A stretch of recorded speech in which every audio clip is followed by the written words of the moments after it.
যদি এই সরকার এদেরকে বিচারের মুখোমুখি দাঁড় না করায় তাহলে একদিন বাংলাদেশে মানুষের সরকার প্রতিষ্ঠিত হবেই হবে। এই ইউনূস সরকার পালিয়ে যাওয়ার পথ পাবে না। এই পুলিশ যারা এই কাজ করছে তারা পালিয়ে যাওয়ার পথ পাবে না, আমি এটা গ্যারান্টি দিয়ে বলতেছি। কারণ ইতিহাস কখনো বলে না বিদায়, ইতিহাস বলে দেখা হবে, আবার দেখা হবে। আগের সরকার কি করছে সেইটা আমি আর দেখতে চাই না। কারণ এই যে সরকার ক্ষমতায় আসছে বৈষম্য বিরোধিতার কথা বলে, এই সরকারের আমলে তো আগের সরকার কি করছে সেটা তো আমি দেখতেই যাব না। কারণ তারাই বলছে যে আগের সরকার ফ্যাসিস্ট, আগের সরকার স্বৈরাচারী, আগের সরকারের আমলে কোনো মানবাধিকার ছিল না, কোনো অধিকার ছিল না, কোনো বাক স্বাধীনতা ছিল না, কোনো গণতন্ত্র ছিল না, সবকিছু ছিল স্বৈরাচার ফ্যাসিস্ট। তারাই বলছে, তাহলে আমি আগের সরকার কি করছে সেইটা আমি শুনতে যাব কেন? ইউনূস সরকার বলছে তারা বৈষম্যের বিরুদ্ধে। আগের সরকার যা করছে সেটা এই সরকার করবে না। আগের সরকার প্রতিহিংসা পরায়ণ থাকলে সে প্রতিহিংসা পরায়ণ হবে না। কিন্তু আমরা দেখতে পেলাম আগের সরকার যা করে নাই, এই ইউনূস সরকার তার থেকে কয়েকশো গুণ বেশি ভয়ঙ্কর ভাবে প্রতিহিংসা পরায়ণ হয়ে মানুষকে শাস্তি দিচ্ছে। নৈরাজ্যের বাংলাদেশে প্রতিদিনই এত বেশি অপরাধ সংঘটিত হচ্ছে, এত বেশি অন্যায়, নির্যাতন, নিপীড়নের ঘটনা ঘটতেছে। কোন ঘটনা রেখে কোন ঘটনা নিয়ে কথা বলি সিদ্ধান্ত নিতে পারতেছি না। কোনটাকে প্রায়োরিটি দেব, কোনটাকে কম প্রায়োরিটি দেব সেটা বুঝতে পারতেছি না। প্রত্যেকটা ঘটনা একটা থেকে আরেকটাকে ছাপিয়ে যাচ্ছে।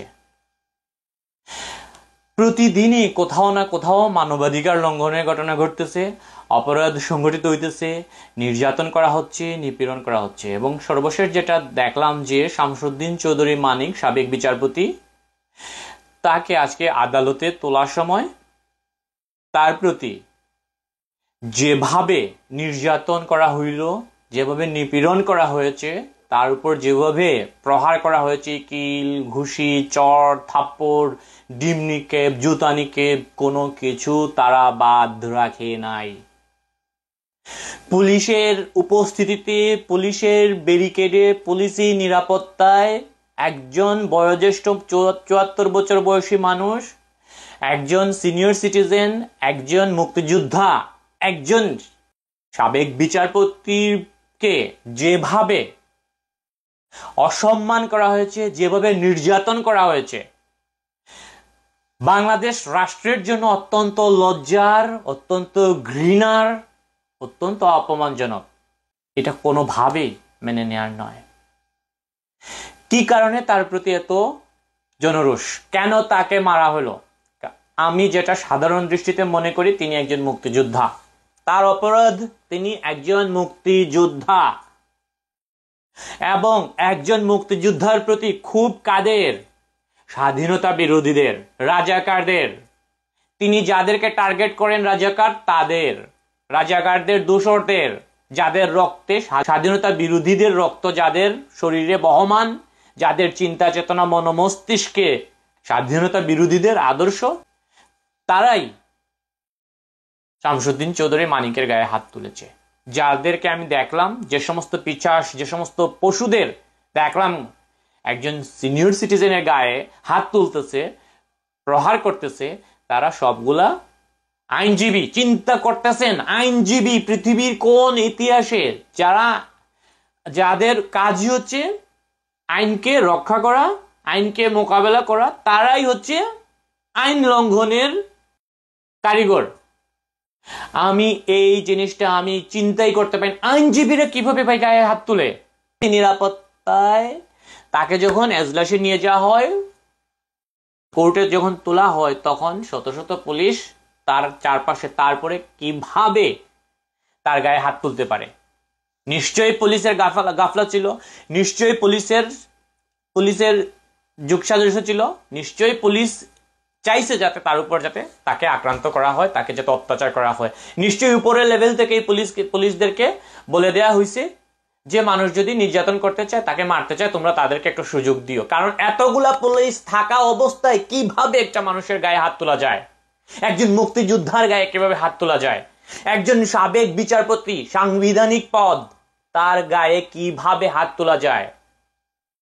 বাংলাদেশের বিচার ব্যবস্থার প্রতি এই নগ্ন হস্তক্ষেপ যা শামসুদ্দিন চৌধুরী মানিকের সাথে হয়েছে। আমরা দেখেছি এই সমন্বয়কদের দ্বারা পরিচালিত ইউনিট সরকার, এই ফ্যাসিস্ট সরকার, যে অতীত সরকারের অপকর্ম, হয়রানি মামলা, নির্যাতন, নিপীড়ন, তা অলরেডি গত 15-20 দিনে তা ছাড়াইয়া গেছে। অতীতের সকল রেকর্ড তারা ছাড়াইয়া গেছে। বাংলাদেশের ইতিহাসে কখনো হয় নাই আদালতে বিচারপতি কে তোলা হইতেছে, তাকে মারা হইতেছে, কিল ঘুষি দেওয়া হইতেছে, তাকে চট থাপ্পড় দেওয়া হইতেছে, জুতা নিক্ষেপ করা হইতেছে, ডিম ছোড়া হইতেছে। কোনোদিন ঘটে নাই, এখন ঘটতেছে। এই সরকার ক্ষমতায় আসার পর আমরা প্রথম কোথায় আঘাত হইতে দেখছি? মুক্তিযুদ্ধের ভাস্কর্যের উপর, বঙ্গবন্ধুর ভাস্কর্যের উপর, বঙ্গবন্ধুর ধানমন্ডি 32-এ। কারণ কি? স্বাধীনতার স্মৃতির চিহ্ন মুছে দেওয়া। বঙ্গবন্ধু স্বাধীনতার কারিগর, নায়ক, তার উপর আঘাত করা মানে স্বাধীনতার ভিত্তির উপর আঘাত করা। বীরশ্রেষ্ঠদের ভাস্কর্য ভাঙা, মুজিবনগরের ভাস্কর্য ভাঙা মানে স্বাধীনতার স্মৃতিচিহ্ন নষ্ট করে দেয়া, 71-এর চেতনায় আঘাত করা। শামসুদ্দিন চৌধুরী মানিক একজন মুক্তিযোদ্ধা, তার উপর আঘাত করা কারা করতে পারে? ভাস্কর্য, মুক্তিযুদ্ধের স্মৃতিচিহ্নের উপর যারা আঘাত করছে, বঙ্গবন্ধুর ভাস্কর্যের উপর যারা আঘাত করছে, ধানমন্ডি 32-এ যারা আঘাত করছে, তারা একটাও বাংলাদেশের চেতনা হৃদয়ে ধারণ করে না। কোন 30 লক্ষ শহীদের রক্ত, আত্মত্যাগ যারা হৃদয়ে ধারণ করে, তারা কখনো ধানমন্ডি 32-এ আঘাত করতে পারে না, বঙ্গবন্ধুর ভাস্কর্যে আঘাত করতে পারে না। মুজিবনগরের স্মৃতিসৌধ, মুজিবনগরের ভাস্কর্যে, যেখানে 17 এপ্রিল অস্থায়ী সরকার গঠিত হয়েছিল, সেই স্মৃতিতে আঘাত করতে পারে না, বীরশ্রেষ্ঠ ভাস্কর্যে আঘাত করতে পারে না। তারা যদি না স্বাধীনতা বিরোধী হয়। কোন মানুষ যে বাংলাদেশের চেতনা হৃদয়ে ধারণ করে, 30 লক্ষ শহীদের রক্ত হৃদয়ে ধারণ করে, মা বোনের সম্ভ্রম হৃদয়ে ধারণ করে, সে কখনো কোন মুক্তিযোদ্ধার গায়ে আঘাত করতে পারে না। সে যদি না স্বাধীনতা বিরোধী হয়, অন্য কারো পক্ষে সম্ভব না। শামসুদ্দিন চৌধুরী মানিকের অপরাধ, তিনি মুক্তিযোদ্ধা, তিনি যুদ্ধাপরাধীদের বিচারের একজন বিচারপতি ছিলেন। তার অপরাধ হচ্ছে কোথায় বুঝতে পারতেছেন? পুলিশি আশ্রয়ে প্রশ্রয়ে কারা আঘাত করছে। বাংলাদেশের ইতিহাসে এমন ঘটনা ঘটে নাই, একজন বিচারপতিকে, তার বিরুদ্ধে মামলা হয়েছে, আদালতকে সম্মান করে আদালতে পুলিশ নিয়ে যাচ্ছে, এখানে তো তৃতীয় কেউ তার গায়ে টাচ করতে পারে না। তাকে এমন ভাবে নির্যাতন করা হয়েছে, 74 বছর বয়সী একজন মানুষ, তাকে এমন ভাবে নির্যাতন করা হয়েছে, তাকে হাসপাতালে যেতে বাধ্য করা হয়েছে, তাকে আইসিইউতে রাখা হয়েছে। ডাক্তার বলেছে তার অন্ডকোষে কেটে ছিঁড়ে ফেলা হয়েছে, এত নির্যাতন করা হয়েছে। এখানে স্ক্রিনে যে ছবিটা দেখতে পাচ্ছেন, সেটা হচ্ছে ডাক্তার তাদেরকে জানাইছে, এটা ডাক্তারের রিপোর্ট। কি পরিমাণ আঘাতপ্রাপ্ত হইলে, আঘাত করা হইলে, কি পরিমাণ সন্ত্রাসের রাজত্ব কায়েম করা হইলে, সন্ত্রাসী আচরণ করা হইলে, সন্ত্রাসের মতো ঝাঁপিয়ে পড়লে এইরকম অবস্থা ঘটাইতে পারে। এই হচ্ছে ইউনূস সরকারের, সে নাকি নোবেল বিজয়ী ইউনূস সরকারের নিরপেক্ষ সরকার, অন্তর্বর্তী সরকার। বিচারপতি মানিককে কেন পালাতে হবে?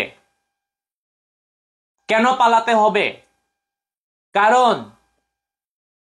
কারণ এই সরকার অলরেডি যে ভয়ের রাজত্ব সৃষ্টি করেছে, জ্বালাও পোড়াও ভাঙচুর লুটপাট গণপিটুনি যেভাবে শুরু করেছে, যে ভয়ের রাজত্ব শুরু করেছে, যে কোনো সাধারণ মানুষ বাইরে বের হইতে ভয় পাইতেছে। প্রতিপক্ষের আইনজীবী কোর্টে দাঁড়াতে ভয় পাচ্ছে, কারণ তার জীবনের কোনো নিরাপত্তা নাই, তার লাইফের কোনো নিরাপত্তা নাই। আইনজীবী দাঁড়াতে ভয় পাচ্ছে। চিন্তা করতেছেন ইউনূস সরকার কি অবস্থা সৃষ্টি করেছে, কি নৈরাজ্য সৃষ্টি করেছে। 74 বছর বয়সী শামসুদ্দিন মানিকের জন্য ভয় পাওয়াটা কি অমূলক নয়? কি পরিমাণ আইন শৃঙ্খলার অবনতি ঘটলে, বিচার ব্যবস্থা কিভাবে ভেঙে পড়লে, কিভাবে প্রতিহিংসা পরায়ণ হলে শামসুদ্দিন চৌধুরী মানিককে দেশ থেকে পালাতে বাধ্য করা হয়, দেশ থেকে পালিয়ে যাওয়ার চিন্তা করতে হয়। একজন মুক্তিযোদ্ধা, একজন বীর মুক্তিযোদ্ধাকে কোন পরিস্থিতিতে ফেললে তিনি দেশ ছেড়ে পালাতে বাধ্য হন। যখন তাকে আটক করা হয়েছে, তিনি তার টি শার্ট তুলে দেখাচ্ছেন যে আমি হার্টের রোগী। এই পিছাস শুনছি তারা নাকি বিজিবি ছিল। তার এই যে তার অসুস্থতার কথা বলতেছে, একজন সিনিয়র সিটিজেন তার অসুস্থতা দেখাইতেছে, পাত্তাই দেয়নি, বলে যে টকশোতে তো তখন এগুলো মনে ছিল না। Can you imagine it? ওরা সরকারের কর্মচারী, একজন সরকারের কর্মচারী, বিজিবির কর্মকর্তার আচরণ চিন্তা করেন কোন লেভেল হইতে পারে, কি পরিমাণ দানবীয় আচরণ হইতে পারে, কি পরিমাণ দানবীয়। একে এই যে বিজিবির কর্মকর্তা, এরা যেভাবে অসম্মানজনক ভাবে একজন মানুষকে ট্রিট করছে, এর জন্য তাদের কোন সভ্য সমাজ যদি হয়, কোনোদিন বাংলাদেশে যদি মানুষের সরকার প্রতিষ্ঠিত, এরা প্রত্যেকটা আইনের আওতায় আসবে। একটা মানুষকে গরুর মতো গলার মধ্যে গামছা বাঁধলে এটা টানিয়ে আনতেছে। ভাই, এটা কোন ধরনের ভদ্রতা, কোন ধরনের মানবতা? তাকে হাতে বাঁধে রাখা হয়েছে। মানে এইটা তো একজন সাধারণ মানুষের সাথে তো এটা করার কল্পনাও কেউ করতে পারে না। যদি কেউ করে, তাকে এমন শাস্তির আওতায় আনতে হবে যাতে ভবিষ্যতে যাতে কোনোদিন কেউ এই রকম স্পর্ধা দেখাতে না পারে। কোনো বিচারপতি তো বহুদূর, কোনো সাধারণ মানুষের সাথেও যাতে এইরকম স্পর্ধা দেখাতে না পারে। বিচারপতি মানিকের উপর যারা হামলে পড়েছে, যারা তাকে নির্যাতন করেছে, যারা তাকে রক্তাক্ত করেছে, যারা তাকে হাসপাতালে পাঠিয়েছে, যারা তাকে জুতা নিক্ষেপ করেছে, ডিম নিক্ষেপ করেছে, যারা তাকে প্রহার করেছে, তাদের প্রত্যেকটাকে শাস্তির আওতায় আনতে হবেই হবে। যে সমস্ত পুলিশের আশ্রয়ে প্রশ্রয়ে এই আইনজীবীরা এই মানুষগুলা আক্রমণ করেছে, তাদের প্রত্যেককে বিচারের আওতায় আনতে হবে। আমি এর তীব্র প্রতিবাদ জানাচ্ছি, তীব্র নিন্দা জানাচ্ছি। যদি এই সরকার এদেরকে বিচারের মুখোমুখি দাঁড় না করায়, তাহলে একদিন বাংলাদেশে মানুষের সরকার প্রতিষ্ঠিত হবেই হবে। এই ইউনূস সরকার পালিয়ে যাওয়ার পথ পাবে না। এই পুলিশ যারা এই কাজ করছে, তারা পালিয়ে যাওয়ার পথ পাবে না। আমি এটা গ্যারান্টি দিয়ে বলতেছি। কারণ ইতিহাস কখনো বলে না বিদায়, ইতিহাস বলে দেখা হবে, আবার দেখা হবে। আওয়ামী লীগ সরকার ইতিহাস থেকে শিক্ষা গ্রহণ করে নাই, বিএনপি সরকার ইতিহাস থেকে শিক্ষা গ্রহণ করে নাই, এই ইউনূস সরকার ইতিহাস থেকে শিক্ষা গ্রহণ করে নাই। আওয়ামী লীগ সরকার যেভাবে প্রতিহিংসা পরায়ণ হয়ে প্রতিপক্ষকে নির্যাতন করেছে, এ থেকে ইউনূস সরকার শিক্ষা গ্রহণ করে নাই। ইউনূস সরকার আরো বেপরোয়া হয়েছে, কয়েকশো গুণ বেশি বেপরোয়া হয়েছে। আওয়ামী লীগ সরকারের আমলে কখনো আইনজীবীদের মাধ্যমে কোনো আসামি, কোনো অভিযুক্ত, কোনো অপরাধী নির্যাতনের শিকার হয়েছে আমার জানা নাই। যদি হয়ে থাকে সেটারও আমি প্রতিবাদ জানাই। কিন্তু আগের সরকার কি করছে সেটা আমি আর দেখতে চাই না। কারণ এই যে সরকার ক্ষমতায় আসছে, বৈষম্য বিরোধিতার কথা বলে, এই সরকারের আমলে তো আগের সরকার কি করছে সেটা তো আমি দেখতেই যাব না। কারণ তারাই বলছে যে আগের সরকার ফ্যাসিস্ট, আগের সরকার স্বৈরাচারী, আগের সরকারের আমলে কোনো মানবাধিকার ছিল না, কোনো অধিকার ছিল না, কোনো বাক স্বাধীনতা ছিল না, কোনো গণতন্ত্র ছিল না, সবকিছু ছিল স্বৈরাচার, ফ্যাসিস্ট। তারাই বলছে, তাহলে আমি আগের সরকার কি করছে সেইটা আমি শুনতে যাব কেন? ইউনূস সরকার বলছে তারা বৈষম্যের বিরুদ্ধে। আগের সরকার যা করছে সেটা এই সরকার করবে না। আগের সরকার প্রতিহিংসা পরায়ণ থাকলে সে প্রতিহিংসা পরায়ণ হবে না। কিন্তু আমরা দেখতে পেলাম আগের সরকার যা করে নাই, এই ইউনূস সরকার তার থেকে কয়েকশো গুণ বেশি ভয়ঙ্কর ভাবে প্রতিহিংসা পরায়ণ হয়ে মানুষকে শাস্তি দিচ্ছে। এই যদি বাংলাদেশের বিচার ব্যবস্থা হয়, মানুষ কিভাবে আইন মোকাবেলা করবে? মামলা হামলা দিয়ে মানুষকে মামলা হামলা করে মানুষের জীবন না বিশ্বাস করে ফেলতেছে। প্রতিটা মানুষ প্রাণনাশের হুমকিতে আছে।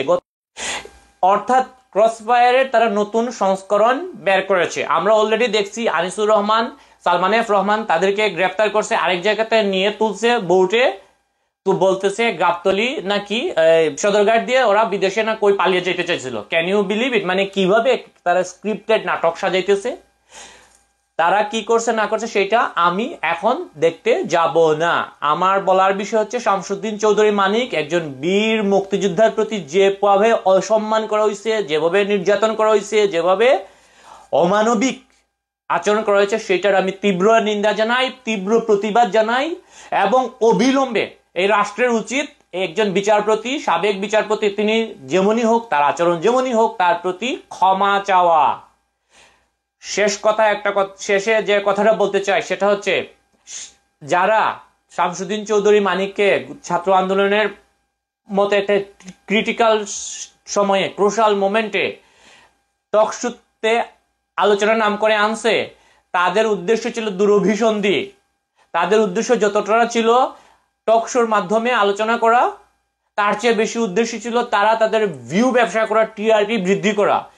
আর তা না হইলে একজন বয়োজ্যেষ্ঠ মানুষ, যার কথাবার্তা শুনেই মনে হয় যে তিনি স্বাভাবিক মস্তিষ্কে নাই, বয়স্ক মানুষ, বয়স হইলে যেরকম বিমূর্তি ঘটে এইরকমই ঘটনা। কারণ কোনো স্বাভাবিক মানুষ কখনো বলবে না যে অমুক রাজাকার, ওকে মেরে ফেলো। কোনো স্বাভাবিক মানুষ বলবে না। যখনই এই কথা বলছে তখনই আমি, বা এইরকম যে সাম্প্রতিককালে যে কথাগুলো হয়েছে, আমি তখনই বিষয়টাকে একটু ডিপলি চিন্তা করছি যে উনি কেন এই কথাগুলো বলতে পারেন। এগুলো তো যে কোনো সুস্থ মস্তিষ্ক বলবে না। তাছাড়া তিনি একটা সাবেক বিচারপতি, 14 সালে অবসরপ্রাপ্ত বিচারপতি। তখন আমার মনে হলো যে হ্যাঁ, ওনার বয়স হয়েছে, উনি কি মানে উনার এই মুহূর্তে টকশোর মতো গুরুত্বপূর্ণ বিষয়ে আসা উচিত না। কিন্তু দেখলাম যে তাকে আমন্ত্রণ জানিয়ে আনা হচ্ছে, তারপর তাকে উত্তেজিত করা হচ্ছে, উত্তেজিত করে সেই অফস্ক্রিন অনস্ক্রিনের ভিডিও সেটা ফেসবুকে, সোশ্যাল মিডিয়ায় প্রচার করে তার জীবনকে হুমকিতে ফেলে দিয়েছে। বর্তমানে তিনি যে হুমকিতে আছেন, যিনি যার প্রাণনাশ এর হুমকিতে আছেন, যার উপর নির্যাতন নিপীড়ন করা হচ্ছে, এর দায় এই চ্যানেল কর্তৃপক্ষকে নিতে হবে। দীপ্তি চৌধুরী যে উপস্থাপিকা, তিনি কিন্তু কোনো মামলা করেন নাই, তিনি কিন্তু কিছু করেন নাই। সে একজন ভালো মানুষ, বুঝাই যায় তার আচরণ থেকে। তিনি কিন্তু কোনো মামলা করেন নাই, তিনি কোনো ব্যবস্থা নেন নাই, তার বিরুদ্ধে কোনো ব্যবস্থা নেন নাই। কিন্তু টেলিভিশন কর্তৃপক্ষ সেই ভিডিও ক্লিপ অফ স্ক্রিনে যেটা হয়েছে সেটা ছেড়ে দিয়েছে।